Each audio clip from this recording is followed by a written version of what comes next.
Hi அஸ்லாம் வலைக்கும், welcome back to Sweet Escape Dreams. இன்னைக்கு நாம ரொம்ப டேஸ்டி அண்ட் ஹெல்தியான பூண்டு குழம்பு ரெசிபி எப்படி செய்யலாம்னு பார்க்கலாம் வாங்க. நாம அரை டீஸ்பூன் மிளகு, அரை டீஸ்பூன் ஜீரகம் எடுத்து இடி உரல்ல தட்டி வச்சுக்கிட்டோம். ஆன் பண்ணி ஒரு சாஸ்பேன் வச்சுக்கிட்டு அது நல்லா செக்கில் ஆட்டின நல்லெண்ணெய் ஒரு 50 ml ஆட் பண்ணிக்கலாம். ஒரு டீஸ்பூன் கடுகு, ஒரு டீஸ்பூன் வெள்ளை உளுந்து ஆட் பண்ணிட்டு கொஞ்சம் போல கறி லீவ்ஸ் ஆட் பண்ணிக்கலாம். கறி லீவ்ஸ் நல்லா புரிஞ்சு வந்ததுக்கு அப்புறம் ஒரு 20 பல்லு பூண்டு ஆட் பண்ணிக்கலாம். ஒரு கையளவு சின்ன வெங்காயம் ஆட் பண்ணிக்கலாம். சின்ன வெங்காயம் ஆட் பண்ணி செய்யும்போது டேஸ்ட் ரொம்பவே நல்லா இருக்குங்க. நல்லா வதங்கினதுக்கு அப்புறம் நம்ம ஸ்லைஸா கட் பண்ணி வச்சிருக்க பல்லாரி வெங்காயம் ஒன்று ஆட் பண்ணிக்கலாம். ஆட் பண்ணிட்டு நல்லா வதக்கி விட்டுறலாம். வெங்காயம் நல்லா வதங்கணும். இதுல பூண்டு சேர்த்து செஞ்சிருக்கிறதுனால இதுல ஏகப்பட்ட நன்மைகள் இருக்குங்க உங்களுக்கு. ஃபர்ஸ்ட் பாத்தீங்கன்னா பிளட் பிரஷர் அண்ட் கொலஸ்ட்ரால் லெவல்ல குறைக்கும், ஹேர் growth இம்ப்ரூவ் பண்ணி கொடுக்கும். இதுல ஆன்டி ஏஜிங் ப்ராப்பர்ட்டிஸ் இருக்கிறதுனால ஸ்கின் வந்து நரிஷ்மெண்டா வச்சுக்கும். இது இம்யூன் சிஸ்டத்தை உங்களுக்கு பூஸ்ட் பண்ணி கொடுக்கும். டைஜஷன் ப்ராப்ளம், கான்ஸ்டிபேஷன் இருக்கிறவங்க கட்டாயம் எடுத்துக்கணும். ஹார்மோன் இம்பேலன்ஸ் இருக்கிறவங்களுக்கு வந்து ஹார்மோனை பேலன்ஸ்ல வைக்கும். அண்ட் இதுல வந்து நாம இதுல பூண்டு ஆட் பண்ணிருக்கோம், அதனால ஜாயிண்ட் பெயினுக்குமே ரொம்ப ரொம்ப நல்லதுங்க. நல்ல ஒரு ரிலீஃப் கொடுக்கும் உங்களுக்கு. தக்காளி நல்லா வதங்கிடுச்சு. இப்போ அரை டீஸ்பூன் வெந்தயம் ஆட் பண்ணிக்கலாம். வெந்தயம் ஆட் பண்ணிட்டு நல்லா வதக்கி விட்டுறலாம்.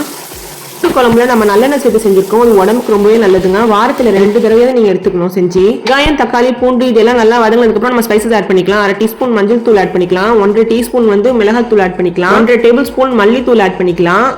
அரை டீஸ்பூன் வந்து மிளகுத்தூள் ஆட் பண்ணிக்கலாம். அரை டீஸ்பூன் ஜீரகத்தூள் ஆட் பண்ணிக்கலாம்.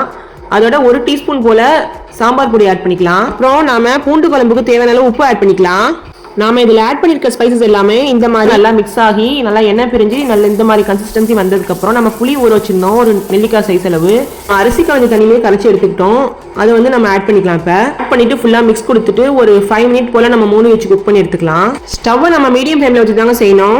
நம்ம பூண்டு சேர்த்துக்கிறதுனால சளி இருமல் ப்ராப்ளத்துக்குலாம் ரொம்ப ரொம்ப நல்லதுங்க. அது சரி செஞ்சு கொடுக்கும் உங்களுக்கு. ஓபன் பண்ணி பாக்குறோம், எண்ணெல்லாம் பிரிஞ்சு இந்த மாதிரி கன்சிஸ்டன்சிக்கு மேல வந்திருக்கு பாருங்க. இப்ப நம்ம ஃபுல்லா மிக்ஸ் பண்ணி விட்டுட்டு இன்னொரு 5 மினிட் குக் பண்ணி எடுத்துக்கலாம். நல்லா இந்த பூண்டு குழம்பு வந்து திக்கா நல்லா கிரீமியா இருக்கணும், கிரேவி கன்சிஸ்டன்சிக்கு.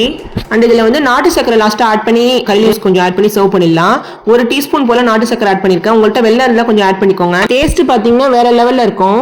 மாதிரி நம்ம ஆட் பண்ணி செய்யும் போது ஃபிளேவர் வந்து நல்லா என்ஹான்ஸ் பண்ணி கொடுக்கும் உங்களுக்கு. இதுல கொஞ்சம் போல கறி லீவ்ஸ் ஆட் பண்ணி ஸ்டவ் ஆஃப் பண்ணி இறக்கிடலாம். பூண்டு குழம்புல நம்ம பூண்டு சேர்த்து செஞ்சிருக்கனால அது அதிக அளவு ஆன்டி ஆக்சிடென்ட் நிறைஞ்சிருக்கு. அதனால உங்க குழந்தைங்களுக்கு ரொம்ப ரொம்ப நல்லதுங்க. முக்கியமா பாத்தீங்கன்னா ஸ்ட்ரெஸ் லெவலும் உங்களுக்கு ரெடியூஸ் பண்ணி கொடுக்கும். உடம்புல உள்ள கெட்ட டாக்ஸின்ஸ் எல்லாத்தையும் உடனடியே வெளியேற்றுங்க. நாம வந்து பூண்டு குழம்பு செஞ்சு ஆற வச்சிருந்தோம். அதோட நம்ம எக்கை பாயில் பண்ணி அதில் ஆட் பண்ணிக்கிட்டோம். சுட பிளைன் ரைஸோட அப்பளம் பொரிச்சு இதை சர்வ் பண்ணும்போது டேஸ்டே வேற லெவல்ல பக்காவா இருக்குங்க. மறக்காம ட்ரை பண்ணி பாருங்க. வாரத்துல 2 தடவை நீங்க கட்டாயம் உங்க குழந்தைங்களுக்கு செஞ்சு கொடுங்க. ரொம்பவே டேஸ்டி அண்ட் ஹெல்தியான இந்த ரெசிபி உங்களுக்கு பிடிச்சிருந்தா நம்ம சேனல் லைக் பண்ணுங்க, ஷேர் பண்ணுங்க, மறக்காம ட்ரை பண்ணி வச்சுக்கோங்க. பெல் ஐகானை கிளிக் பண்ண மறந்துடாதீங்க. நீங்க கொடுக்குற ஒவ்வொரு லைக்கும் எனக்கு ரொம்பவே மோட்டிவேட்டா இருக்கும். மறக்காம ஷேர் பண்ணுங்க. தேங்க்ஸ் ஃபார் வாட்சிங்.